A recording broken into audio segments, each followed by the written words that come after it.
chapitre 1er. Le frère Olivier va nous aider. Jérémie, chapitre 1er. Je veux lire jusqu'au verset 11. Je veux lire jusqu'au verset 11.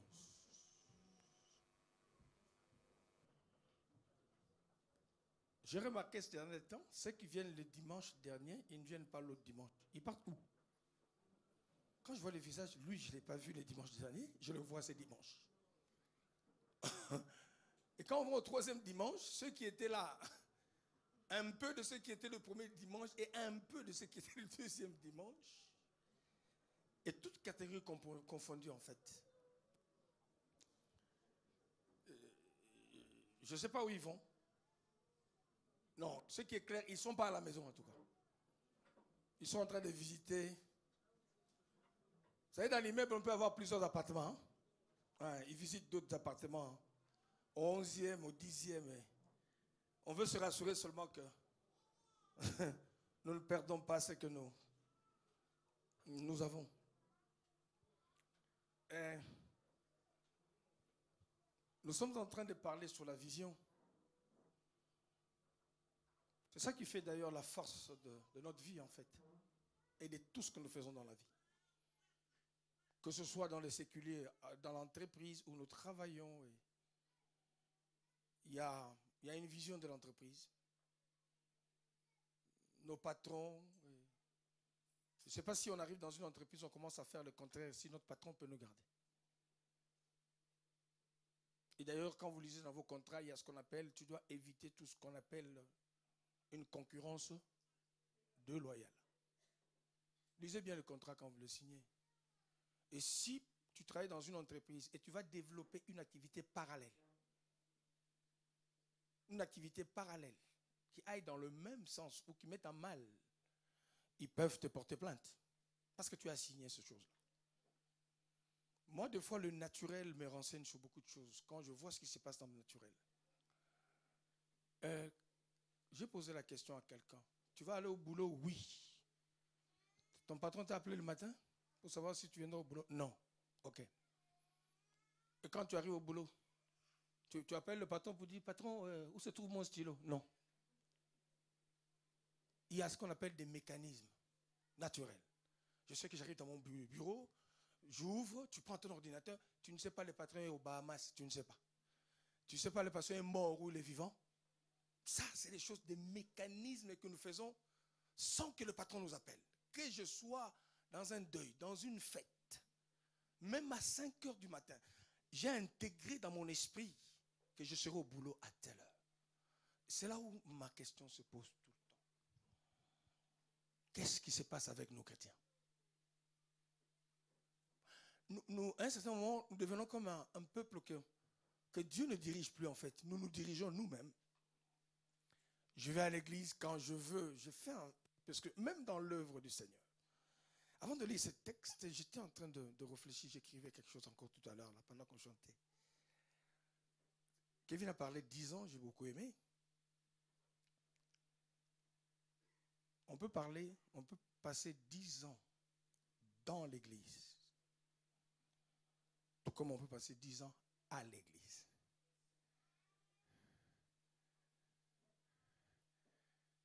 Pendant qu'il a parlé, moi ça m'a fait réfléchir. Quand on évalue les 10 ans, quelles sont les avancées? Est-ce que j'avance dans ma spiritualité ou je recule? Ça, c'est des choses que tu dois savoir en fait. Quand tu prends un peu de poids, tu le vois, non? Dans le miroir. Et quand tu perds un peu de poids, tu le vois, non? Mais comment est-ce qu'on n'arrive pas à voir que spirituellement, on a grossi, on a maigri? Ma difficulté ou mon interrogation, c'est à ce stade, en fait. Nous n'avons plus le temps de nous arrêter avec Dieu. Nous sommes rentrés dans la religion. C'est dangereux, la religion. Dans nos religions traditionnelles, on a fait des années. Quand je parle d'église traditionnelle, chacun, moi c'était l'église catholique avant. Des années, mais je me suis rendu compte que toute ma croissance jusqu'au moment de ma conversion, le 27 octobre 83, j'oublie pas cette date où j'ai accepté Jésus, je ne connaissais rien de Dieu.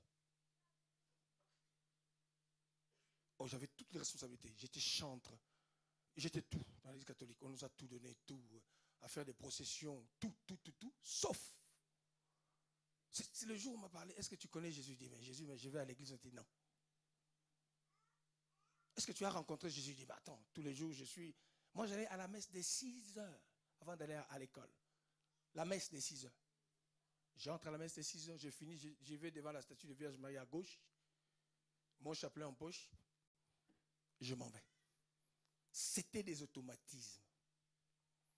Mais je me suis rendu compte des années plus tard que je ne connaissais pas Dieu.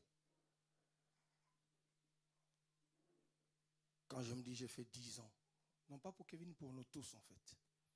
Est-ce que tu avances, tu as avancé ou tu as reculé? Ça, c'est la part de ma responsabilité devant Dieu pour le travail qu'il m'a donné en fait.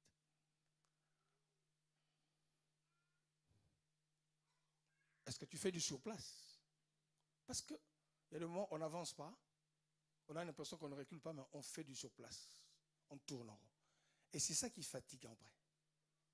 Les gens disent que j'en suis fatigué parce qu'on m'a donné rien. Non, on ne doit pas te donner des choses à faire pour Dieu. On ne doit pas. La Bible est poussée par le Saint-Esprit. Les hommes et les femmes ont fait des choses de la part de Dieu.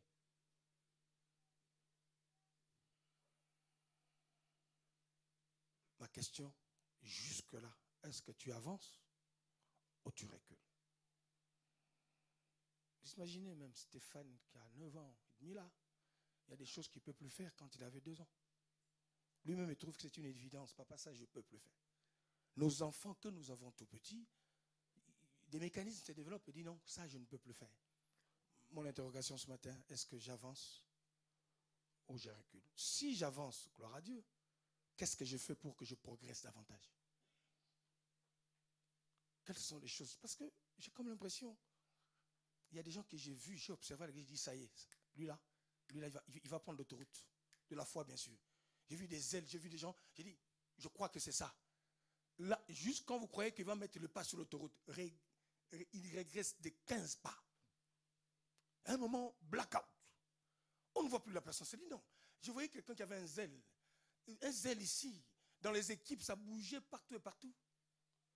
Juste au moment où on peut se dire que je crois qu'il y a quelque chose qui est en train de monter. C'est en ce moment-là que la personne disparaît complètement du radar. Est-ce qu'on se rend compte? Est-ce qu'on évalue sa vie chrétienne? Est-ce qu'on se soucie de soi-même en fait? Le pasteur peut prêcher la parole de Dieu, ça c'est une chose. Comme les enfants à l'école, mais quand tu vas avec ton cahier à la maison, c'est à toi d'ouvrir ton cahier. C'est à toi de faire tes devoirs. Est-ce que tu avances? Si tu avances, qu'est-ce que tu fais pour avancer encore un peu plus? Qu'est-ce que tu fais pour augmenter ta spiritualité? Qu'est-ce que tu fais pour augmenter ta foi? Qu'est-ce que tu fais pour développer les talents que Dieu a mis en toi? Ça, c'est la question, avant de lire notre texte ce matin, que je voudrais laisser à chacun. Mais allez, si tu n'avances pas, donc tu es en train de reculer, donc tu t'enfonces. Mais comment on peut être là en train de s'enfoncer? On ne crie pas. Quand on se rend compte que prier, tu n'arrives plus. Tenir 30 minutes. Bien, mais vous savez, l'intercession même qu'on fait le jeudi, en dehors du fait que nous intercédons pour les familles, c'est d'abord pour nous-mêmes en fait. Ça nous a guéris. Ça nous prépare pour affronter. Moi, je vous assure, je n'aurais pas passé mon temps à faire toutes ces prières, tout ce temps.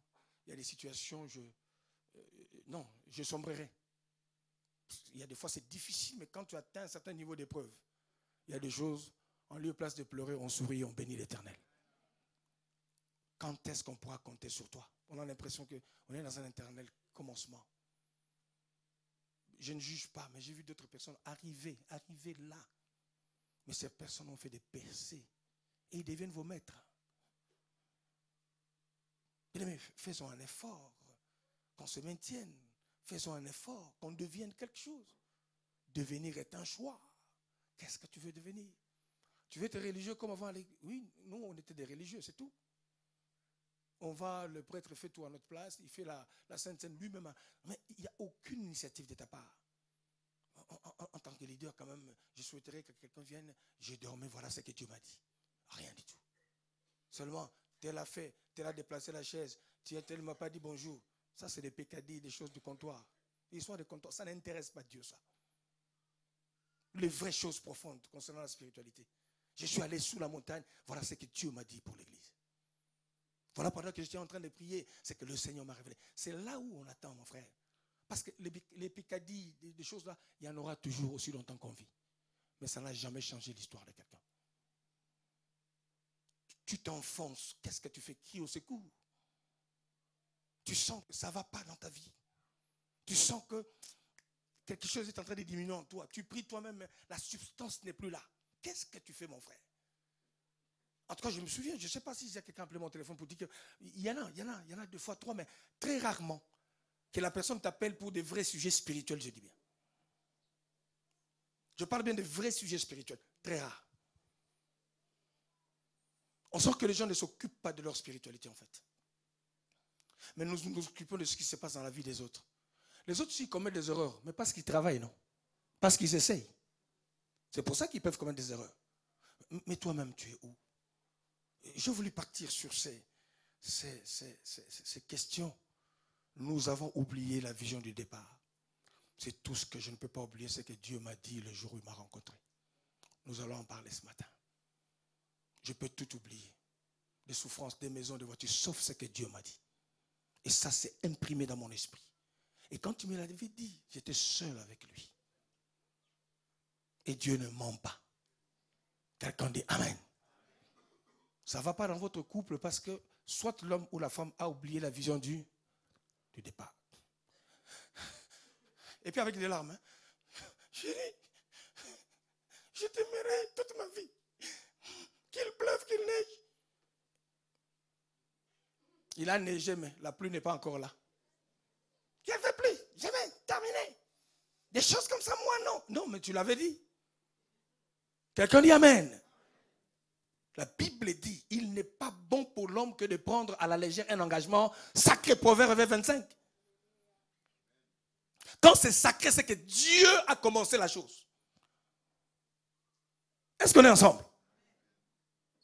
On a commencé, chérie, je te donnerai tout dans ma vie. Vous deux, devant les parents, devant les mères, devant les pasteurs. Personne n'était là. Mais quand ça barde en cours de chemin, j'en veux plus. Il est trop cruel. Il est trop mauvais. Mais l'engagement, tu l'avais pris avec Dieu. Quelqu'un dit Amen, Amen, Amen. Et le grand problème, c'est ça. Je ne sais pas si c'est la même spiritualité, 82-83. Je veux bien te suivre, mais pas maintenant. Je veux bien te suivre, Seigneur. Je veux bien te suivre, mais pas maintenant. Oh, je te suivrai, mais attends. J'ai mes parents, tous mes amis, et mon travail que j'aimais tant. Ne puis-je pas rester ici encore un peu de temps? Je veux bien te suivre, mais pas maintenant. Je veux bien te suivre, Seigneur. Je veux bien te suivre, mais pas maintenant. Oh, je te suivre, mais attends.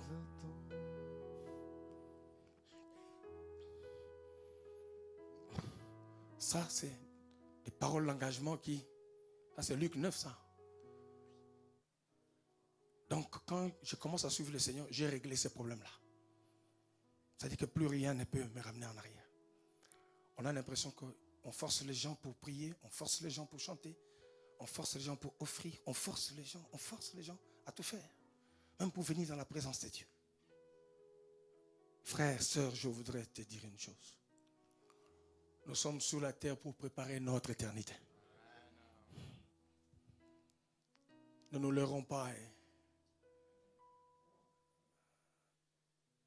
J'exhortais dans ces deux encore hier. Ange, 31 ans et demi, 32 ans. Fleur de la vie, le petit. Très beau garçon.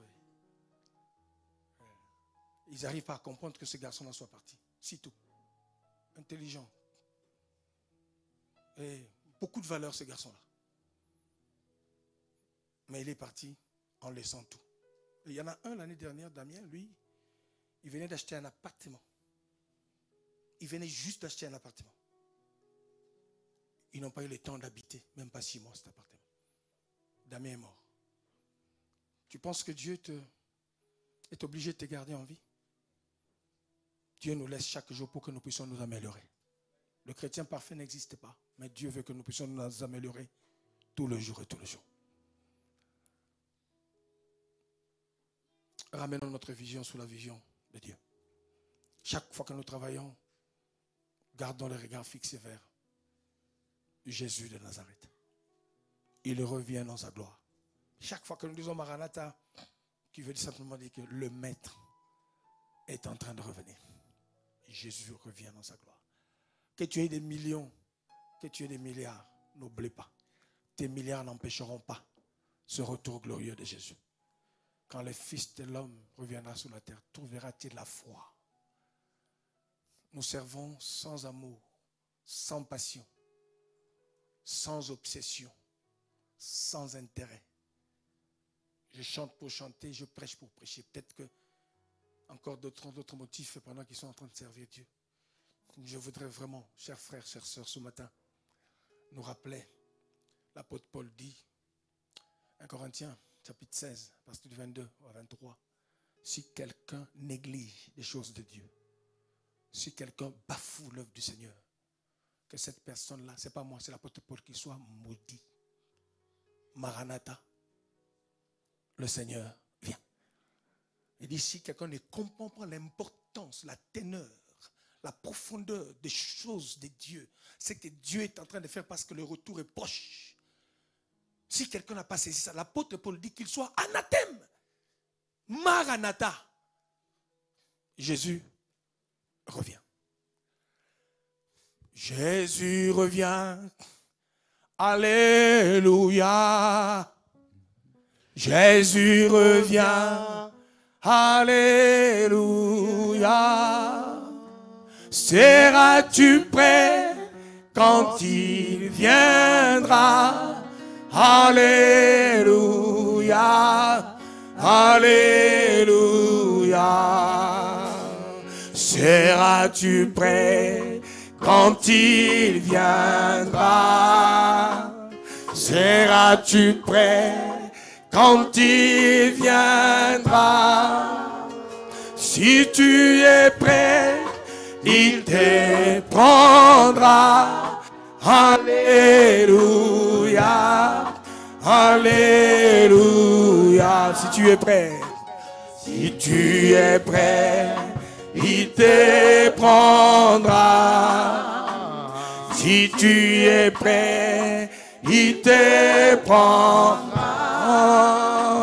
En lui tu te réjouiras. Alléluia. Alléluia. En lui tu te réjouiras. En lui tu te réjouiras. Et à ses pieds tu te tiendras. Alléluia. Alléluia. Et à ses pieds tu te tiendras. Et à ses pieds tu te tiendras. Et à ses pieds tu te tiendras. En entonnant Alléluia. Alléluia. Alléluia.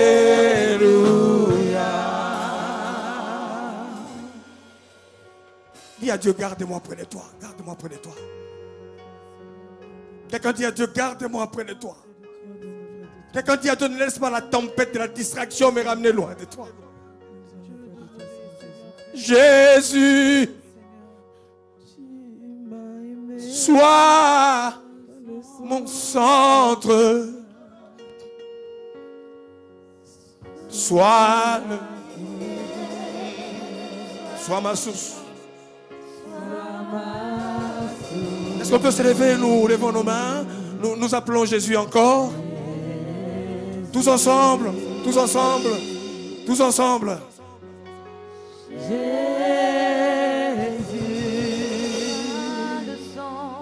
Sois le centre, sois ma lumière, sois ma source.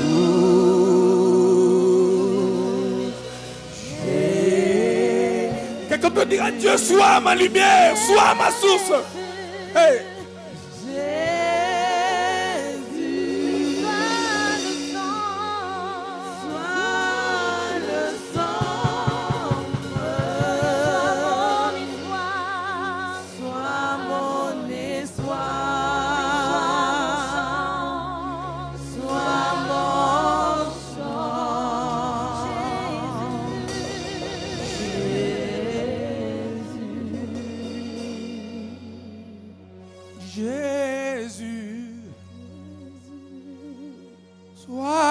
Centre,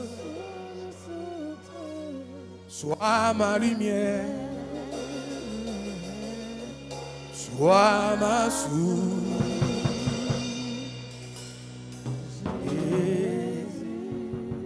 Le centre de ta vie, c'est autre chose maintenant, c'est l'argent. Le centre d'intérêt, bien aimé, c'est la recherche effrénée de la vie, c'est bien bon. Mais Jésus doit rester le centre de ta vie à toi. Jésus doit être le centre de ton inspiration. C'est Jésus qui doit éclairer ta vie. Dis à Jésus, sois le centre, sois le centre. Maranatha, élève ta voix, dis à Dieu, sois le centre ce matin. Hey.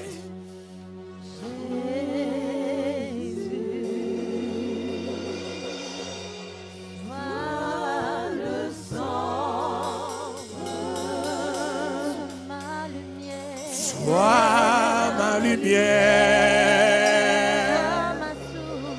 sois ma source.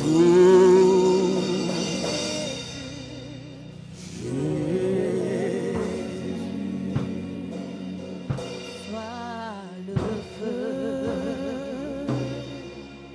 dans mon cœur. Le feu qui brûle dans mon cœur, c'est toi, te servir. Courir pour l'évangile. Courir pour annoncer ta parole. Et Dieu, Dans ses voies, sois la raison de ma vie. sois la raison de ma vie. Jésus,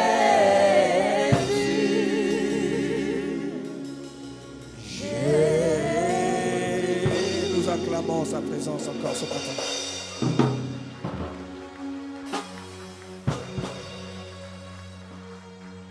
Bien-aimé, c'est vrai que je veux prêcher, mais je sens que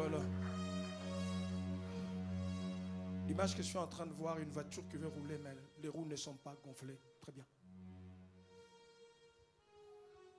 Je veux prêcher, je le sens dans mon cœur.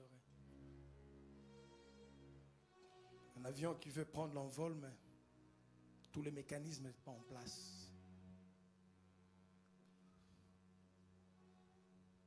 Qu'une fusée ne peut monter si tous les réacteurs n'ont pas été bien préparés, bien affinés. Si dans une conquête comme les avions, on était en Côte d'Ivoire, on nous appelle le jour suivant, qu'il y a un Airbus. On a pris ce Airbus, la 380, à l'aller. On dit que ça a décollé d'Abidjan et puis ça a lâché un moteur qui a lâché. Et j'étais obligé de redescendre tout de suite parce que un des réacteurs, le moteur. Comment on peut aller dans une conquête alors que le moteur n'est pas bien engraissé? Dans ton cœur, il y a beaucoup d'amertume, beaucoup de mépris. Tu méprises les gens, tu méprises les relations, tu méprises la présence de Dieu. C'est assuré que ça risque de ne pas aller très loin ta conquête. Un culte, ce n'est pas une formalité d'usage. Non, nous sommes dans une construction spirituelle, une progression avec Dieu. Il est hors de question qu'on soit dans une troupe et qu'il y en ait qui avancent un peu plus loin et que d'autres ne puissent pas avancer. Nous voulons, derrière ces chants et ensemble pendant ces temps, chacun puisse déverser son cœur devant le Seigneur. Si tu as un problème de pardon, si tu as un problème de... Ce sont des pesanteurs qui vont t'empêcher d'aller loin. Tu vas être lourd et lourde. C'est pas bon. Et je m'assure toujours devant Dieu que quelqu'un ait des problèmes avec moi, j'en sais rien. Mais j'évite dans mon cœur de trop remplir mon cœur. Que ce soit à la maison, partout, j'évite tout de suite. Quelque chose vient, je peux être mécontent sur quelque chose, mais mon cœur, non. Je n'ai pas le droit de garder une rancune, je n'ai pas le droit. Je peux être mécontent, oui, ça ne me plaît pas, d'accord. C'est ta position, c'est ton point de vue. Gloire à Dieu, j'accepte. Mais mon cœur est disponible à tout moment. Je peux prêcher à tout moment. Dieu peut me consommer à tout moment. C'est pour ça avant que tu ne viennes au culte ici, je dis à quelqu'un, je reste devant Dieu des nuits entières. Des nuits entières. Je prie beaucoup. Je peux être dans le train pendant 2 heures, je suis en train de prier, je suis en train d'avancer. Je ne parle pas. Je prie pour toi, je prie pour un frère. Je dis, Seigneur, sa vie, je trouve ça monotone. Qu'est-ce qui se passe? Dis-moi s'il y a des choses que je ne connais pas. Et ça arrive que Dieu puisse me révéler des choses en fait. Ça arrive que Dieu puisse me dire, non, ce n'est pas toi le problème c'est elle. Il faut seulement qu'il donne sa main et qu'il me laisse la conduire. Je viens chaque matin avec une parole. Une parole pour quelqu'un. Une pensée pour quelqu'un. Après, quand je prie, Dieu me remplit dans mon cœur d'une pensée pour une personne. Et l'état que je suis en train de voir, cet engin, ça ne va pas aller loin. Parce que les roues ne sont pas bonnes. Quand c'est gonflé d'un côté à 2,5, de l'autre côté à 2,3, et ça provoque un accident. Voilà pourquoi nous avons des accidents sentimentaux, des accidents émotionnels en fait. On se tape dessus émotionnellement. On se regarde comme ça. Il y a télescopage, tes idées, mes idées. Quand je te regarde, je pense que je veux penser, toi aussi tu penses que tu veux penser, tac. Et puis ça nous éloigne. On n'a pas parlé, mais au niveau de notre mental, on se chamaille, on se bat. On sent qu'il y a quelque chose qui ne passe pas. Alors que c'est créé par toi-même. C'est créé. Je parlerai, je crois, le jour qui vient, parce que je parlais des 4 choses. Hein. Là, je passe sur une chose. Et à un moment, je parlerai de l'environnement. Je parlerai de ça pour la conquête, en fait. Et nous créons un environnement qui ne permet pas à l'Esprit de Dieu de travailler. Là où il y a la méfiance, il y a blocage total de l'esprit. Mais ce matin, est-ce que quelqu'un veut dire au Seigneur seulement, sois le centre de ma vie? Est-ce que tu peux te libérer de ces choses sans importance qui te mènent nulle part en fait? Nulle part. Dieu veut que nous puissions monter tous ensemble. Les à peu près, les clichés, les idées qu'on a sur les gens, les idées arrêtées qu'on a sur les gens. Les mauvaises pensées d'ailleurs et des choses qui n'ont rien à voir avec la volonté de Dieu. Est-ce qu'on peut se tourner vers un frère, vers une sœur ce matin? Demandez pardon si c'est possible et accordez ce pardon. Déchargez-vous sur lui de tous vos fardeaux afin qu'il vous élève au temps convenant. Ne pas être d'accord avec quelqu'un, ce n'est pas un souci, ça arrive. Est-ce que c'est un souci? Non. Mais l'apôtre Paul dit au point où nous sommes arrivés. Donc nous sommes sur le point de décollage en fait. Marchons de même pas. Et si quelqu'un, comme par hasard, est d'un autre avis, il ne dit pas même que c'est toi qui vas l'éclairer, pasteur, non. Le Seigneur l'éclairera. Quelqu'un dit amen. Nous mettons nos mains sur nos cœurs et pendant que nous dis à Jésus, sois le centre. Si dans ton cœur il y avait autre chose, dis à Jésus de te libérer de cela. Mets ta main sur ton cœur. Pendant ce temps, tu pries Dieu de nettoyer ton cœur. De nettoyer ton cœur. Sous Jésus. Nous appelons Jésus. Mets ta main sur ton cœur. Dis à Dieu, guéris mon cœur. Guéris mon cœur. Dis à Dieu. Sois ma lumière. Sois ma source.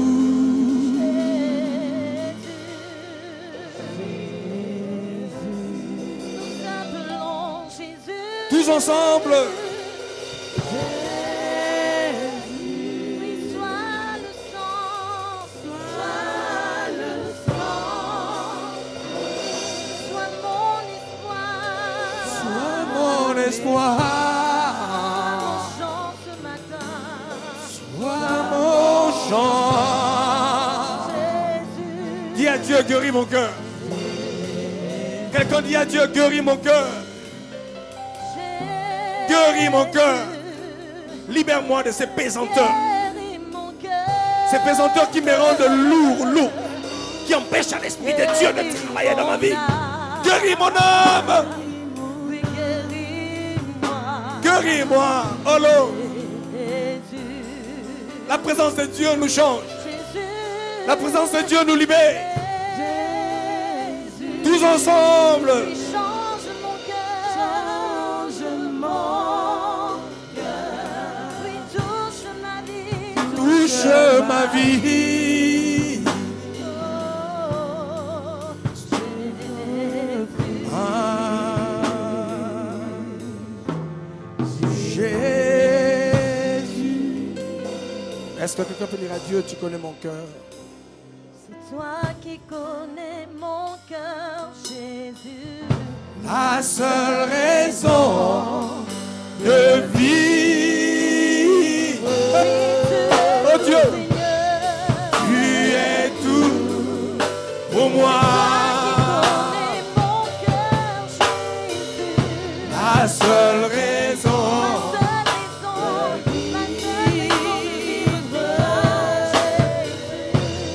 Tu es tout pour moi. La seule raison de vivre. Tu es tout pour moi. Que Dieu remplisse ton cœur de sa paix. Que son amour déborde dans ton cœur. Qu'il cicatrise les plaies de son cœur, de ton cœur à toi. Que Dieu libère ton cœur de pesanteur qui t'empêche de monter. Parce que Dieu a besoin de toi. Dieu a besoin de ton cœur. Ton cœur est le moteur intérieur. Le moteur intérieur doit être bien graissé par l'amour et par la grâce. Dieu a besoin de travailler avec ton cœur. Il a besoin de travailler avec ton âme et ton corps. Dieu. À toi l'honneur. À toi la gloire. Nous donnons une acclamation puissante à Dieu encore ce matin.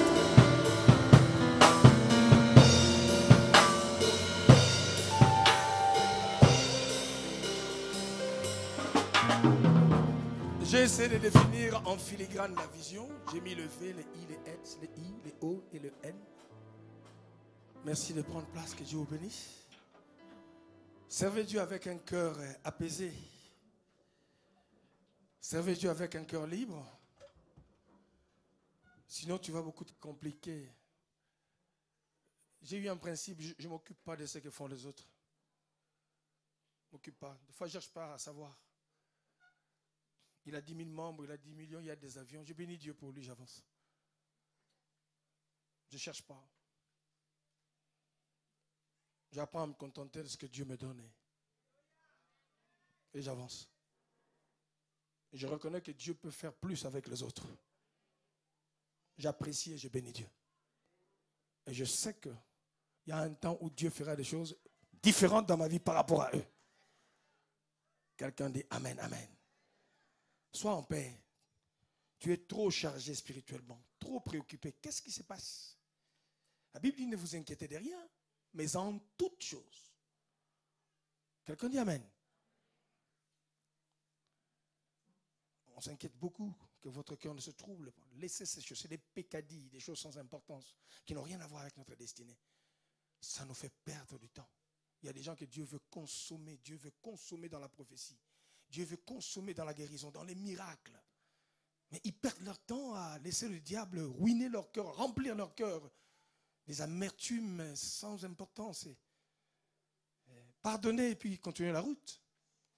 Mettez une chose dans votre esprit, que tout le monde ne sera pas comme nous. C'est tout. Et tout le monde n'est pas obligé de nous aimer. Quelqu'un dit Amen. Ah oui, c'est la réalité, c'est l'évidence. Tout le monde ne va pas t'aimer, tout le monde ne va pas te supporter et tout le monde ne pourra pas te comprendre. Le jour où tout le monde commence à te comprendre, c'est qu'on est Dieu au ciel. Quelqu'un dit Amen? Donc, il y a de temps en temps, on sera différent. Et la différence, c'était une richesse. Quelqu'un dit Amen. Quelqu'un dit encore Amen. Est-ce que quelqu'un peut sourire comme tu n'as jamais souri? Vous voyez, c'est dur quand même sourire. Je dis bien, est-ce que quelqu'un peut sourire? Vous savez, bon, nous on vient de l'autre côté dans le sud. Hein. Quand une maman est en train de rire dans la première parcelle, même ceux qui sont à la 10e parcelle entendent. Quelqu'un dit Amen. Est-ce que le ciel peut entendre le sourire de quelqu'un ce matin? Est-ce que le ciel peut l'entendre? Est-ce que même le monde parallèle peut entendre que je souris? Et je souris encore! Et je souris encore! Au nom de Jérémie! Je vais définir la vision en filigrane. Cela veut dire que je le vais. La vision, c'est une vue. D'abord, une vue, comme moi, à ma manière. Mais cette vue-là est intense. C'est une vue, quand je parle de la vision, une vue intense, suivez-moi bien, le S, d'une situation. Qu'est-ce que je vois en fait? Une vue intense.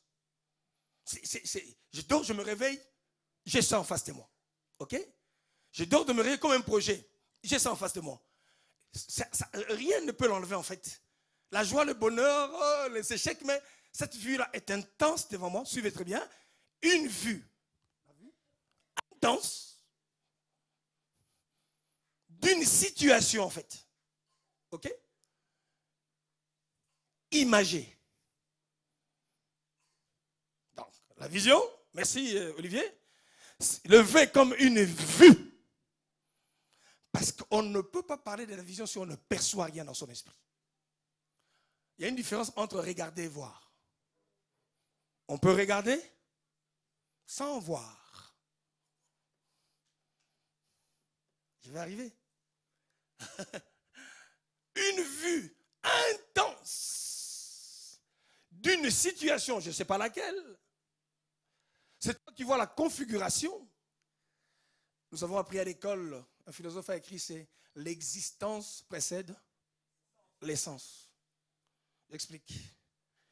Quelqu'un qui a créé ce stylo, ça a existé dans son esprit.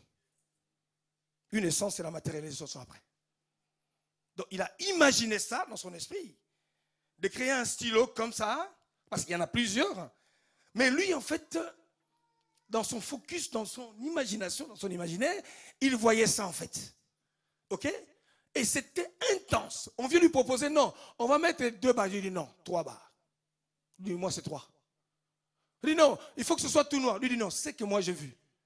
C'était un peu de doré, 3 petites barres, et puis un petit crochet. C'est-à-dire que le problème, c'est que, dites-lui ce que vous voulez lui dire, mais lui, dans son esprit, dans son imaginaire, cette vue-là, j'arrive, elle est intense. OK? Mais d'une situation, je ne connais pas ta situation, je n'en sais rien du tout. Voilà pourquoi il y a d'autres personnes, en fait. Je vais avancer dans ça. On s'est dit, mais dans la réalité, il peut abandonner. Dans la réalité, non. À tout ce qui est en train de se passer là, il peut abandonner. Là, je parle de Job. Les amis de Job voulaient lui expliquer, tu es mauvais, toi. Tu es mauvais. Parce que Dieu ne peut pas être mauvais. Et toi, tu ne peux même pas discuter avec Dieu. Parce que dans ton passé, tu as fait beaucoup de mal. Voilà pourquoi tous ces malheurs-là sont en train d'arriver. Mais je suis très étonné d'entendre la conclusion de ce livre. La Bible dit, dans tout cela. Job, moi je ne voudrais pas dire des choses. Dans tout cela, Job ne s'était pas écarté de la vision de Dieu. Est-ce qu'on est ensemble? J'arrive. Donner 10 millions de monnaie, d'euros. Quelqu'un qui n'a pas d'argent au départ, la personne a une vision de la vie. 6G. Alors je dis, écoutez, on va lui donner 2 millions, 3 millions. Et quand la personne a les 3 millions, 3 ans c'est même beaucoup. Vous allez voir que la personne sort totalement de la vision première assignée par Dieu pour l'accomplissement de la volonté. Voilà pourquoi j'avais enseigné un jour ici sur la manifestation de la volonté de Dieu sur le plan pastoral. Deuxièmement, sur le plan prophétique et sur le plan apostolique. Vous voyez? Ça, c'est important. Donc, une vue intense. La seule chose que tu ne peux pas me prendre, c'est ça là. On est assis nous deux là, mais ce que je vois, c'est imprimé dans mon esprit. C'est comme ça qu'on parle des inventeurs, des créateurs, en fait. Ils créent des choses simplement parce que c'est fixé dans leur esprit. J'arrive d'une situation, il a imagé. J'explique encore. Pour les uns, je ne vois rien, mais pour lui là, j'ai l'image de ça. Donc ce n'est pas, c'est dessiné dans mon esprit. Comme moi, j'ai une image.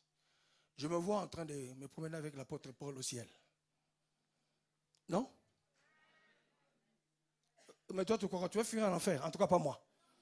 Quelqu'un dit amen, amen, amen. Je me vois en train d'aller vers le Père Abraham. Père Abraham.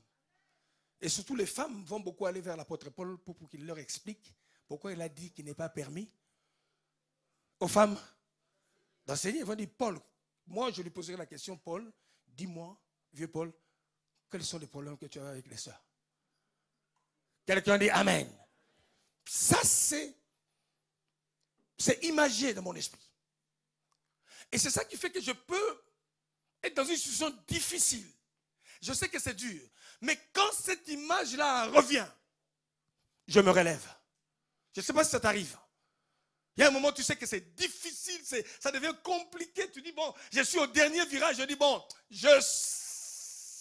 tu veux céder, mais tu entends comme une voix, comme une présence, comme quelque chose que tu ne peux pas expliquer. Tu dis, non, non, non, non. Est-ce que ça t'arrive? Est-ce que ça t'arrive? Mais c'est ça le problème, la chose là n'existe plus. Voilà pourquoi tu pêches comme ça. Tu bois comment? Allez, la vie. On y va. On y va. Dansez. Dansez. Tout le monde. Et puis, ils trémoussent de joie. Seulement à l'église, triste. Mais allez les voir de l'autre côté. Mets en l'air. Tu vois son âge et ce qu'il fait, tu dis, mais il y a quand même un souci. Quelqu'un dit amen. Quelqu'un dit amen. Vous savez, c'est le métier que nous faisons là, c'est un métier très dur. Il y a d'autres tentations, tu te retrouves piégé dans une situation. Il faut que je sorte d'ici. Je calcule. Non, je dis où? Il faut que je sorte d'ici. Quelqu'un dit amen. Peu importe l'endroit où le diable est en train de te ramener, il y a une voie de sortie, bien-aimé, qui te permettra de sortir. Ne me dis pas que la chair est faible. Ne me dis pas, bien-aimé, avant même de pécher, avant même de tomber, il y a une petite voix qui te dit, c'est pas bon ce que tu fais. Tu mens, mais la voix te dit, tu mens. Tu dis, quelqu'un dit amen. Quelqu'un dit amen. Quelqu'un dit encore amen. Oh non, je ne savais pas, la chair est faible. Mais si l'esprit est bien disposé, la chair doit disposer le corps.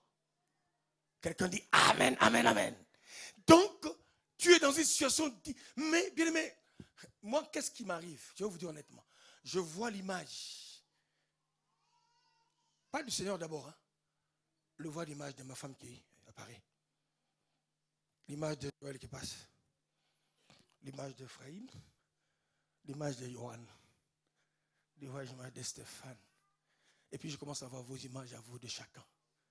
De chacun. Et je parle à quelqu'un. Oh non. Parce qu'il y a des choses que je ne peux pas faire. Il dit, Seigneur, si je le fais, où est-ce que je mettrai Jacques? Si je le fais, où est-ce que je mettrai tel? Est-ce que je parle à quelqu'un? Il dit, Seigneur, si je le fais, où est-ce que je mettrai tout ça? Ça défile parce que c'est imagé dans mon esprit. Est-ce que ça va?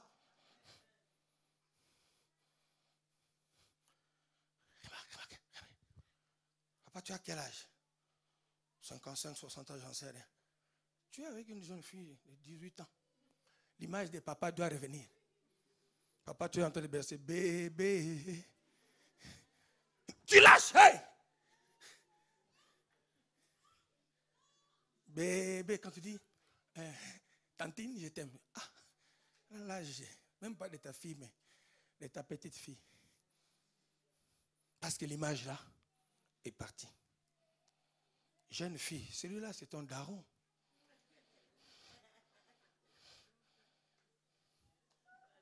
Ça va? C'est ton papy. Celui que tu veux dribbler et faire tomber. Papy. Ça va? Même s'il change de coiffure, change de démarche. Papy. Quelqu'un dit amen. Je vais plus loin. Et lui-même le pasteur qui m'a commencé à me parler. Lui-même l'évangéliste qui me parlait. L'image du sacrificateur est partie. La manière dont tu lui parles. Bien aimé, écoutez-moi très bien. C'est là le mystère. Les hommes ordinaires jouaient avec eux. Mais quand quelqu'un a leur revêtement, ils ont joué avec Moïse. Il dit, attends, mais lui-même nous a dit qu'on ne prenne pas les femmes étrangères. Lui-même est allé prendre une Éthiopienne, non? Ça, c'est sa propre sœur Myriam. Grande sœur de Moïse, même père, même mère. Avec Aaron. Qu'est-ce que Dieu a fait? Pourquoi Dieu n'a pas puni Aaron aussi? Aaron avait une toge de sacrificature. Quand tu vois les hommes de Dieu se disputer, ne mets pas ta bouche dedans. Je parle à quelqu'un? Quand tu vois papa et maman sont en train de disputer, même à la maison, ne mets pas ta bouche. Dieu a puni Marie. Moïse dit non Seigneur. Dieu dit à Moïse, Moïse, écarte-toi de cette histoire. Parce qu'il n'a pas touché son frère. Que toi tu es de mère et de père. Mais il a touché mon oint. Lèpre. Voilà pourquoi beaucoup de gens ont des retards dans leur vie. Ont des rejets dans des banques. Ont des situations compliquées où tu dois avoir des avantages. Mais Dieu ne te le donne pas. Tu cherches à gauche et à droite parce que tu as touché. Parce que tu as oublié. On les appelle hommes de Dieu.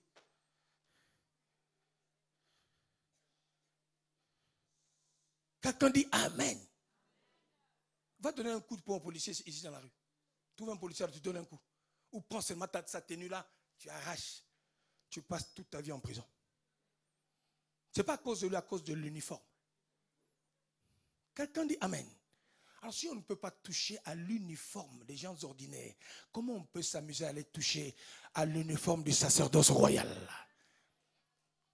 Ça ramène des difficultés. Romains 13 nous le dit. C'est lui qui s'oppose à une autorité établie par Dieu. Ça tire sa propre malédiction. Ce n'est pas moi. Est-ce qu'on est ensemble? Quand on perd, ça veut dire qu'une vue intense d'une situation imagée. C'est ça un visionnaire. Le visionnaire bien-aimé a quelque chose qui ne quitte pas son esprit. Dieu t'a dit que tu vas créer, ça reste, ça reste. Ça reste aussi longtemps que tu vis. La chose là ne passera pas. Quelqu'un dit Amen. Dieu m'a dit que c'est ma femme. Monte et descend. J'ai dit, tu ne peux pas partir. Parce que Dieu nous a mis ensemble, tu sais. Et nous, cette idée n'est pas, ça traverse même pas l'esprit. Parce qu'on a tout eu ensemble. On a commencé de zéro. Je ne vois pas qui va dire à l'un, pars de chez moi. Non, non. Nous deux, tu es chez moi, moi je suis chez toi. Et nous sommes chez nous. Donc personne ne va dire à l'autre, pars de chez moi. Non. Ou nous partons nous deux avec les sacs. Et nous revenons nous deux avec les sacs. Mais il y en a qui encore dans l'esprit, vous êtes mariés sous les régimes même communautaires. Voilà pourquoi l'autre a dit non, j'ai fait un contrat de mariage parce que je ne suis pas sûr de cet homme-là. Là, c'est autre chose de cette femme.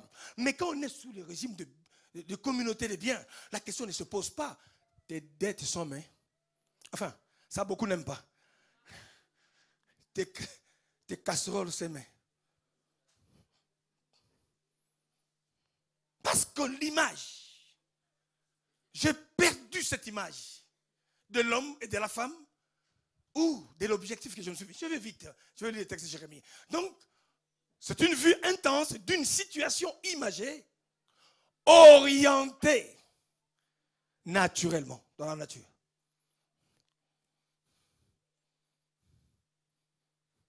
Mon image, c'est orienté. Il y a une direction. Donc, ce n'est pas quelque chose que je reçois. Donc, je peux arriver dans un endroit et dire, ce n'est pas l'endroit où Dieu veut que je le fasse. Je rencontre une personne, non, ce n'est pas avec cette personne. Voilà pourquoi tu ne peux pas te marier avec n'importe qui. Tu ne peux pas te mettre en affaire avec n'importe qui. Dieu a bien dit, voici Aaron ton frère que je te mets à tes côtés. C'est Aaron, pas une autre personne. C'est Aaron. C'est-à-dire que quand Dieu dit c'est Aaron, Dieu a montré à Moïse. Donc cette image-là est orientée. Ça doit être orienté. Une vision nous oriente. Dans la nature, naturellement. Je ne force pas, mais c'est des choses qui se font de manière spontanée. Voilà pourquoi il y a des gens qu'on ne pourra pas arrêter. Il y a des gens qu'on ne peut pas perturber. Alors, il y a ce qu'on appelle la vision objective et la vision subjective. La vision subjective, en fait, c'est une vision que j'ai par rapport à ma vie. Ce qui est subjectif, c'est ce qui est tourné vers moi. Et je l'avais dit, j'ai commencé à l'introduire depuis le dimanche dernier. Le grand problème que nous avons, en fait, nous avons une trop mauvaise perception de nous-mêmes, en fait. J'entends les gens, oh, de toute façon, je suis bête. Tu le dis toi-même. Il y a des gens qui disent, oh, je suis con. Tu le dis. Et c'est ce que tu confesses, en fait. Donc, dans la vision subjective, moi-même, je suis en porte-à-faux. Je suis en disqualification. Je sais que ça, je ne peux pas. Est-ce que si on mettait un tableau pour comparer, est-ce que tu es bon, tu es mauvais? Quand les gens disent, tu peux dire aux gens que non, moi je suis bon. L'autre dit non, je suis mauvais. Je dis non, non, moi je suis pire. Ça veut dire que la définition que tu te donnes de toi-même, c'est ça qui te permet de t'engager et d'aller plus loin ou non. Parce que quelqu'un qui est en déficit par rapport à lui-même ne croit à personne. Tu peux faire de bonnes choses. Tu peux exceller. Tu peux faire des exploits. Mais quand ça arrive devant cette personne, elle dit, oh non, il a fait parce que tel était là. Donc le problème, c'est d'abord nous-mêmes. Quelle est la vision que tu as sur toi-même? Bien aimé, écoutez-moi très bien. Je suis la meilleure personne, la personne la mieux qualifiée pour accomplir la vision pour laquelle le Seigneur m'a appelé. Non, tu ne comprends pas, tu ne comprends pas. Je reviens. Tu dois te dire toi-même, ici chez moi à la maison, je suis la mère, je suis l'épouse, je suis l'instrument que Dieu utilise pour ma famille, pour mes enfants, pour ce qui concerne ma vie, pour l'accomplissement du plan de Dieu pour ma famille. Parce que notre homme, nous croyons que c'est les autres. Nous croyons que si les autres n'interviennent pas, notre vie ne marchera pas. Tu as tout faux. Voilà pourquoi Dieu va faire qu'à un certain moment, tu sois seul dans le désert. Quand tu es seul dans le désert, en ce moment, bien aimé, tu vas recourir à d'autres ressources qui sont dedans de toi. Est-ce qu'on est ensemble? Toute ta vie, tu dois faire compter sur les gens. Toute ta vie, si on ne te pousse pas, tu ne fais rien. Toute ta vie, dans tout ce que tu fais, on doit te pousser. Toute ta vie, c'est pas mal. Ça, c'est un coaching. Même Jésus, il a coaché et au bout d'un certain temps, qu'est-ce qu'il a fait? Il les a laissés. Est-ce qu'on est ensemble?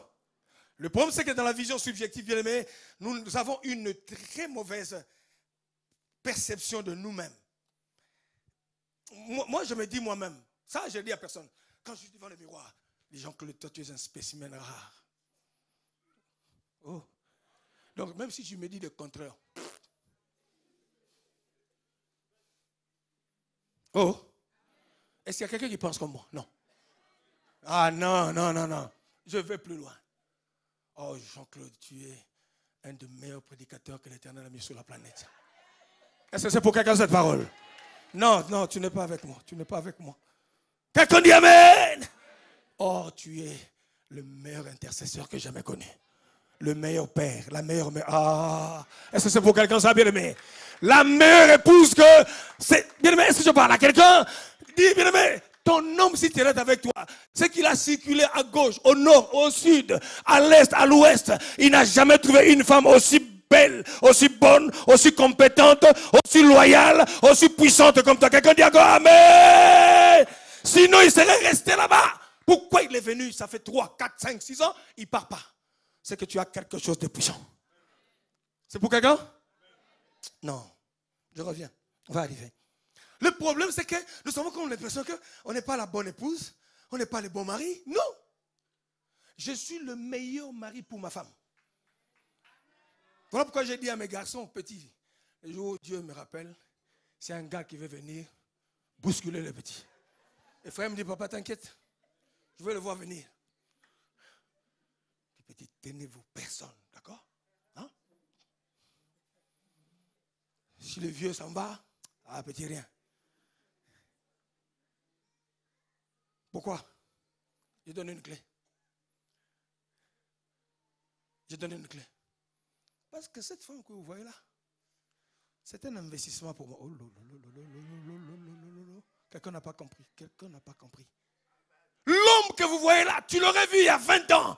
Personne ne l'aurait salué. Mais je l'ai pris, je l'ai travaillé, je l'ai nanana. Est-ce que je parle à quelqu'un? Maintenant il devient un homme. Tout le monde dit un bel homme. Mais il y a 15 ans passés, personne ne pouvait le saluer. Donc j'ai investi dans sa vie.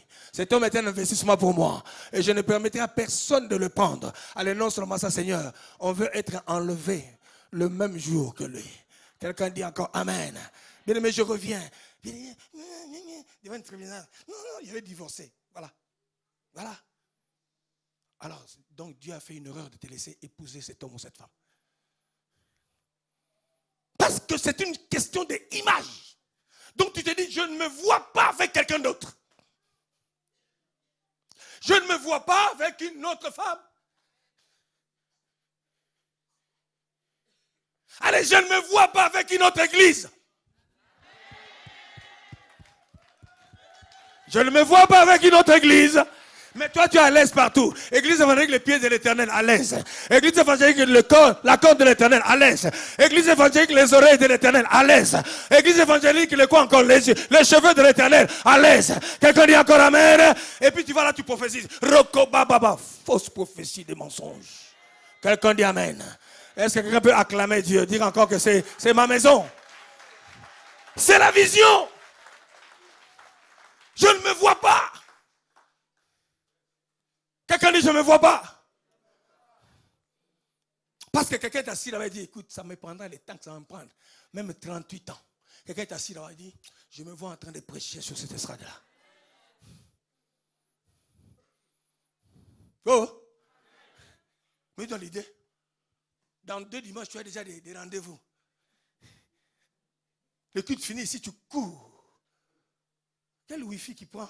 Et Orange. Et Free. Et quoi encore? Hein? Bouygues. Et ça fait quoi encore? Même itinéraire, c'est effacé déjà depuis avant. Tu captes même itinéraire jusqu'à aujourd'hui. Faut avoir honte, non? Combien d'impositions de mettre tu as eu sur ta tête? Tous les pasteurs de Paris. Ils le font sur le téléphone. Mets ta main sur ta tête. Tu ne le vois pas au téléphone. Reçois. Tu reçois quoi? Quelqu'un peut acclamer Dieu encore? Bien aimé, je vais plus loin. Florentine, j'ai commencé il y a 10 minutes. Je priais et puis je préparais l'atmosphère. Quelqu'un dit Amen. Quelqu'un dit Amen. Je change. Écoutez-moi très bien. J'aurais tellement de choses, il faut que je parle de Jérémie. Venir à Maranatha, pour moi, ce n'est pas une histoire. Oh non, quelqu'un m'a ramené et on m'a parlé qu'il y a une église là-bas. Mais tu ne comprends rien du tout. Venir à Maranatha, c'est une vision. Wow, wow, wow, wow, wow, wow. Parce qu'il y a 15 ans, j'étais en train de prier. Il y a 20 ans, j'ai prié quelque part. Il y a 14 ans, j'ai prié. Il y a quelque chose. Tu as circulé les églises. Mais quand tu arrives là, tu dis, ça y est, c'est ici. Oh, est-ce que je parle à quelqu'un, bien aimé? C'est ici que je me marierai. Oh, oh, oh. C'est ici que je meurs. Dis au voisin, c'est ici. Dis. Non, dis-lui, c'est ici. Non, dis-le bien, c'est.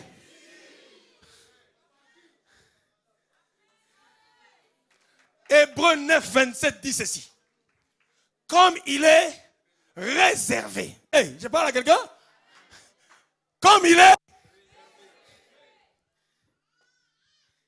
aux hommes de faire quoi? De mourir? Après quoi vient le jugement? Mais je reste dans la partie A. Bien aimé, il y a des emplacements qui sont réservés Est-ce que je parle à quelqu'un, bien-aimé? Je vous le dis. Les chaises que vous voyez là, il y a des personnes depuis le ciel. Ces chaises-là sont réservées pour eux. Pour elles, j'allais dire. Ça veut dire que quand je viens à Maranatha, je me dis que non, il y a une place pour moi quelque part. C'est une vision, frère. Ce n'est pas une histoire, je viens et comme ça à l'église, j'ai fait 3 mois, tu papillonnes, tu perds le temps. Maman Thérèse le dit, c'est vrai. Elle n'a eu qu'un seul pasteur. C'est moi. Bon, j'étais prof aussi, hein, de physique, anglais, chimie. Qu'un seul pasteur. Il dit, je n'ai pas 10 000 personnes qui m'ont imposé les mains sur la tête. Il dit, je suis façonné. Ce matin, on l'a invité d'aller prêcher. J'ai dit, vas-y. Vas-y. Parle. Vas-y. Prêche la parole de Dieu. Quelqu'un dit amen. C'est une vision parce que Dieu a un coach qui est là-bas pour moi. J'ai vu un des serviteurs que vous connaissez. Je garde le nom. Pour la première fois, je l'ai vu à Maranatha. Je sentais que c'était des problèmes, des soucis. Il m'a dit une chose. Je suis arrivé ici, je ne sais pas comment je suis arrivé à Maranatha, mais je n'ai pas besoin d'un pasteur. J'ai besoin d'un père. Parce que je suis orphelin de père et de mère. Parce que mes parents sont partis alors que j'avais besoin d'eux encore. Et j'ai prié Dieu, donne-moi des parents de substitution pour continuer le travail qui n'a pas été fini. Eric Ndebo que vous voyez là. Et papa, je veux quelqu'un qui puisse crier sur moi. Parce que mes parents n'ont pas eu le temps de le faire suffisamment. Je cherche quelqu'un qui va me corriger. Quelqu'un qui va être dur avec moi. Ne me fais pas de cadeau. Ça, c'est ça démontre. Il dit, je vais être là où tu es. Si tu as 5 garçons, rajoute-moi comme 6e. Papa, je ne te trahirai pas. Et tu peux l'appeler à 4h, 5h, 6h, 7h du matin. Je vais appeler Eric, tu vas au Bénin? Oui, oui. Je vais demander des RTT. Oui, je vais aller. C'est fusionnel. Il me l'a demandé. Il dit, nous allons faire ce que les parents. Donc quand je lui parle, il ne se fâche même pas. Quand je lui parle, il sait que c'est un père qui est en train de parler à son. Il est venu parce qu'il avait une vision. Tu es venu à Maranatha. Quelle est la vision que tu avais dès le départ? Tu te crées des problèmes dans la tête, tu t'imagines des films, tu interprètes des gestes, tu interprètes des mouvements, alors que peut-être il n'y a rien dans la tête. Puisque toi-même tu as des problèmes, tu vois ces problèmes-là, tu les transposes sur les autres. Des insinuations, des simulations. Tu crées des problèmes là où il n'y en a pas. Quelqu'un dit amen. Tu es venu ici pour une vision? Est-ce que tu es là? Sinon, tu vas perdre le temps. Chaque chaise qui est réservée ici, tenez-le pour dit, c'est réservé pour quelqu'un. Comme il est réservé. Donc les autres peuvent s'asseoir là. Mais Dieu sait que cette place-là, c'est pour telle personne. La vision, c'est intense. Ça devient une obsession. La vision, c'est trop fort. Et c'est ça qui modifie. J'ai entendu une chanson ici. Comment te dire ce que je ressens? Tes bontés secondes. Du fond de mon âme coule de larmes. Suivant bien. Qui traduisent même mes offrandes. Une offrande, c'est pas je les donne parce que tout le monde donne. C'est en rapport avec une histoire de ma vie. C'est en rapport avec un bienfait de l'Éternel. C'est un rapport avec une guérison, c'est un rapport avec une intervention. Voilà pourquoi je chante, voilà pourquoi je célèbre, voilà pourquoi je donne. Je ne prêche pas par plaisir, non. C'est un rapport qui traduisent mes émotions, qui traduisent mes acclamations. Mais je n'acclame pas parce qu'on a dit acclame, mais pendant que j'acclame, c'est relié à une période importante, difficile et compliquée au travers duquel Dieu m'a sorti. Quelqu'un dit encore amen, amen, amen. C'est une expression, une offrande. Est-ce qu'on est ensemble? Change la perception que tu as de ta vie. Ne permet à personne de te dire que tu n'es pas l'homme qu'il faut. Moi, je suis l'homme qu'il faut. Quelqu'un dit amen. Mais je vous le dis, je crois, Seigneur. Tu as donné une vision. En tout cas, tu peux donner à une autre personne, ça ne sera pas pareil. Ça ne sera pas le même feeling. Ça ne sera pas la même méthode. Parce que tu es particulier. Prends la femme que tu as là. Si on le donne à une autre personne, cette personne-là ne fera pas des choses comme toi. Quelqu'un dit Amen. Quelqu'un dit vision. Quelqu'un dit encore vision. Ah, Florentine, bon, je vais finir. Vous prenez 1 heure pour le communiquer, les annonces. 1h30. Moi, je prends la parole à 11h30. Bon, je vais négocier pour que vous puissiez me rajouter 15 minutes après. Bon, je vais négocier, mais je vais finir à l'heure. Quelqu'un dit Amen. Ah. Allez méditer. Deutéronome. Je n'arrive pas à rentrer dans ces textes depuis que j'ai commencé. 34 et Deutéronome 33. Au-delà du salut, là je veux parler de la vision objective. Au-delà du salut, au-delà de la foi, du salut que nous avons en Jésus, de la vie éternelle en Jésus, notre Dieu est aussi un Dieu de territoire. Aïe, aïe, aïe, aïe. Parce que dans l'un, quand il montre à Moïse, il est en train de lui montrer, regarde ce territoire. Je ne suis pas venu en France comme les gens disent que non. Oh, je suis venu en France, je ne sais pas qu'est-ce que j'ai fait ici. Non, je suis venu en France avec une vision claire. Quelqu'un dit encore Amen, Amen. Tu dois arriver dans une terre où Dieu t'a dit que Dieu me l'a dit. Il dit, je t'envoie là-bas, pas en Belgique. Il dit, je t'envoie en France. Parce que sinon, comment on peut comprendre aujourd'hui 1000, 1200, 1300, j'en sais rien à personne. Mais ils sont venus d'où? Ils sont venus d'où? Pour moi, le fait que tu sois Maranatha, c'est une partie intégrante de la vision que Dieu a donnée. Est-ce qu'on est ensemble?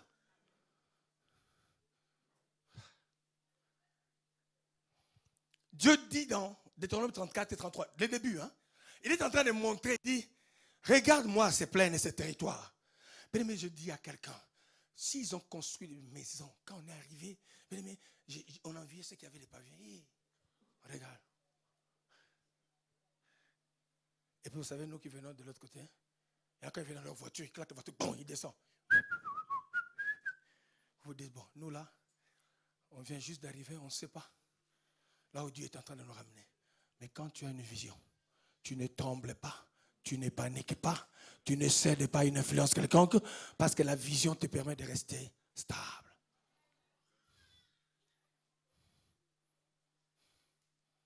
Être en France, ça doit être une vision. Sois pas comme ça. Je vais au boulot, je reviens, je touche 300 € là-bas. Non, la manière de gérer l'argent, c'est en fonction de la vision qui se fixe devant toi. Tu vas acheter la maison quand? Tout ce que tu ne sais pas, tu payes un appartement de quelqu'un qui a pris le crédit à ta place. Tu payes 15 ans, le 15 ans toi-même. J'expliquais à un jeune, tu touches combien 1300, il dit, moi je peux te sortir là. Là. Un 9-3, un 9-4. Là. Mais il est locataire. J'ai dit, tu dois quitter là dans 3 mois. Il dit, là, tu touches 1300. J'ai dit, 1300, là. Je sors. On vit sans vision. On dépense. On achète des chaussures.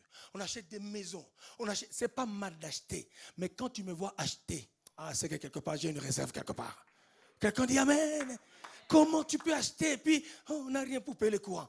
Mais comment tu peux manquer à payer le courant? Tu t'achètes des chaussures, tu te tapes des robes toutes belles, des bijoux et tout et tout. Même la personne qui te demande, tu dis, attends, tu as quand même le bijou et tout ça, voilà. Même ce qu'on achète. Moi, j'ai dit à un moment, j'avais un petit peu besoin d'argent dans le ministère, dans l'œuvre. C'est pour ça que les gens ont dit, on a vu le pasteur au Camembert, on l'a vu. Il doit avoir trouvé une femme au Camembert. Tout le monde. Parce que j'avais vendu la voiture à quelqu'un, moi, il ne savait pas que la personne à qui j'étais donné, c'est Godet, viens, non, j'ai besoin d'argent. Il me faut autant d'argent pour le ministère, moi, je n'ai pas de choix, il faut, tiens. Et puis lui, il a trouvé quelqu'un où? Ici, lui, il habite Drôme, il a trouvé quelqu'un ici. Tout le monde dit, on connaît la voiture du pasteur.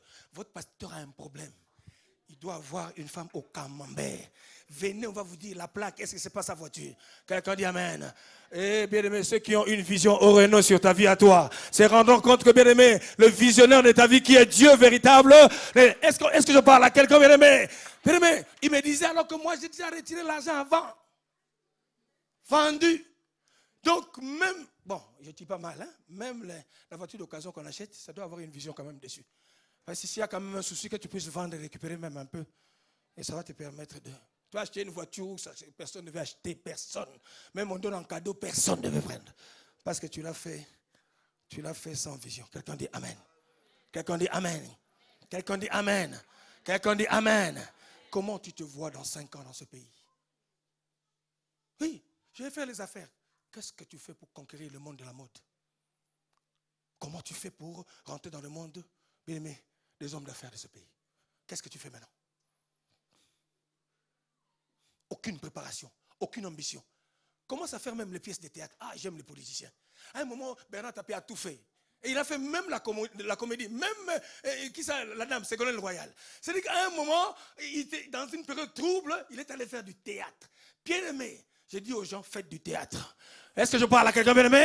Les gens vont croire que c'est du théâtre, mais je suis en train de réaliser quelque chose qui se trouve dans mon esprit. Est-ce qu'on est ensemble? Comment tu te vois dans 20 ans dans ce pays? Comment tu te vois dans 15 ans? Pareil que tu es? Comment? Il y a des habitudes à changer. Il y a une manière de prier qui doit changer. Tes consommations doivent changer. Ta manière de dépenser, ça, peu importe les dettes que tu as eues avant, il y a un moment où tu peux dire stop. Je suis en train de prophétiser sur quelqu'un. Les 7 années qui arrivent, ça sera bien aimé un temps de jubilé pour la vie de quelqu'un. Dieu te donnera de nouvelles idées, il te donnera de nouvelles orientations. Dieu mettra des vrais partenaires sur ton chemin à toi. Non, si tu le crois, reçois-le dans le nom de Jésus. Non, je prophétise sur quelqu'un bien-aimé, que Dieu libère ton esprit, que tu puisses avoir de grandes idées et de grands projets au nom de... Non, si tu le crois, que Dieu le fasse. Si tu le crois, qu'il t'ouvre ton esprit, que Dieu te mette bien-aimé au large. La Bible dit, l'Éternel m'a mis au large. Non, je dis à quelqu'un, Dieu te mettra... Pourquoi il y a l'espace pour les autres et il n'y a pas d'espace pour nous? Il y a des choses, on ne te les ramènera pas sur un plateau.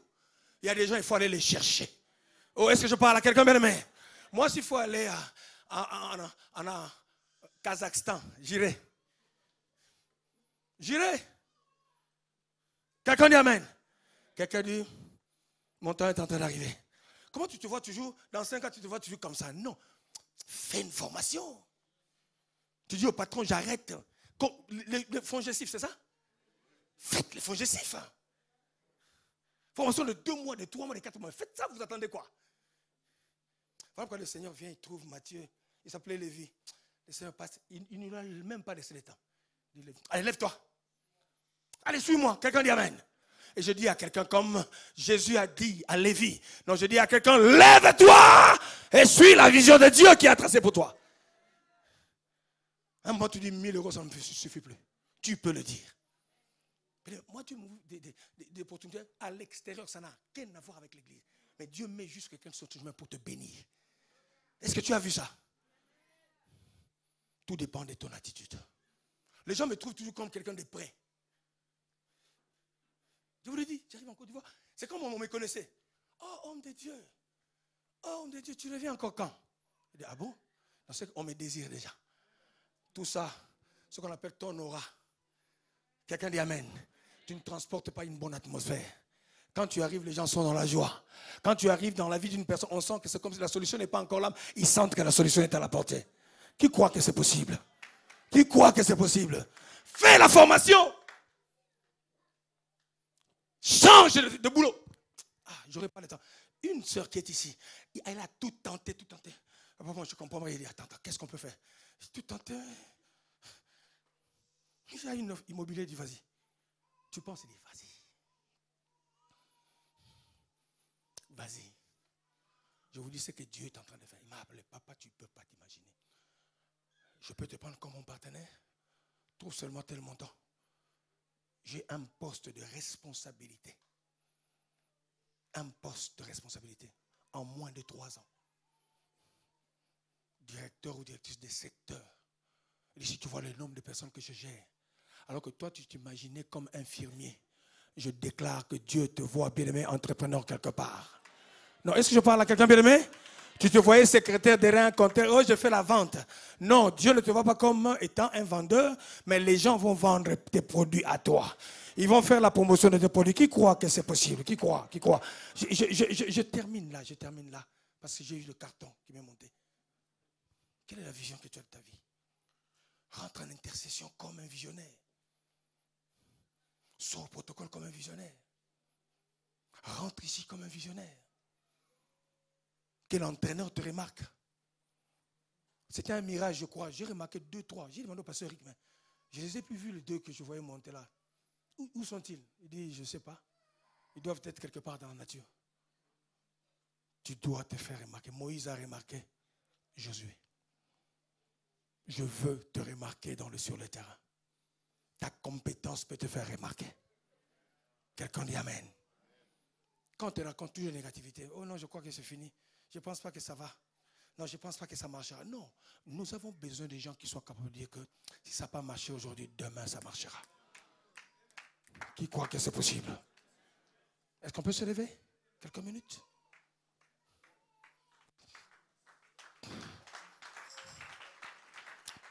Tu as raison d'acclamer. Tu as raison d'acclamer. Mais ce qui me manque, c'est le temps. Le voyage forme. Aller à Dubaï.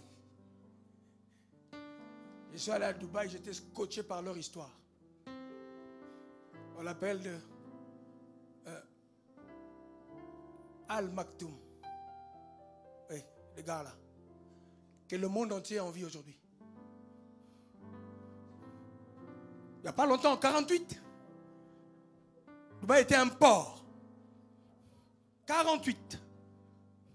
Comme Israël. C'était un port qui n'avait pas de nom. Si les gens pensent que tu es un port abandonné, où les bateaux sont en train d'accoster parce que les bateaux ont échoué, tu redeviendras un lieu d'attraction quelque part. Allez à Abu Dhabi. J'ai regardé. Ils ont construit dans l'eau. Quand tu es là-bas, tu dis à Paris, c'est rien. Paris n'est pas propre. Tu vois la beauté même des mosquées. Donc tu peux entrer seulement parce que c'est tellement beau. Tu dis, je vais aller voir dedans. C'est beau. Nous, on croyait que ici, c'est ce qui est la beauté, mais parce que ces gens-là ont eu une vision. Il y avait de l'eau. On ne pouvait pas croire que sur l'eau, un bâtiment pouvait sortir. Je te dis à toi, peu importe l'endroit où tu es, quelque chose de nouveau peut sortir. Je suis en train de croire que tant que tu n'es pas mort, tant que le dernier coup de sifflet par l'arbitre, oh, nous avons un seul arbitre, le Yoshua Hamashiach, Jésus de Nazareth, il n'a pas dit encore c'est fini. Nous allons jouer les prolongations. Même à 1 minute, si la prolongation ne marche pas, des tirs au but. Mais tout ce que je sais que je gagnerai ce match. Quelqu'un dit Amen. Tout ce que je sais que non, je remporterai la partie. Je ne finirai pas ma vie telle que je la vois. J'ai une vision plus grande. Une vision plus glorieuse. J'ai toujours dit à mes gamins, ça c'est rien ce que vous voyez. J'ai dit c'est de véritables lions en fait. Ils peuvent rebondir à tout moment. Il faut voir des questions que Stéphane me demande quand il vient. Il dit, mais oui, mais ma tirelire était remplie, mais maintenant, qu'est-ce que je vais faire avec ça pour produire? Je dis, je vous ai dit l'autre fois, les gens sont venus filmer, il filmait. Lui, il faisait autre chose, il jouait son piano. On l'appelle, un petit, viens rentrer dans ce filmage. Il descend. Il était déjà embêté parce qu'on lui a coupé son piano, il descend. Il vient s'asseoir.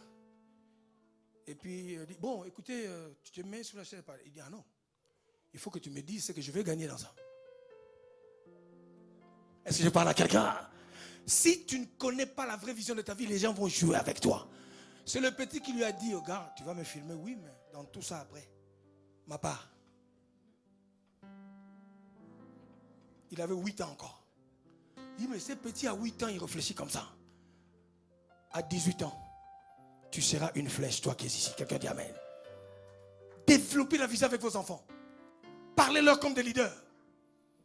Ne vous occupez pas de leurs erreurs. Dites-leur que tu peux faire mieux. Tu peux être le meilleur, le major de ta promotion. Tu peux lui dire que non, intelligent comme toi, il n'y en a pas. Est-ce que je parle à quelqu'un bien aimé?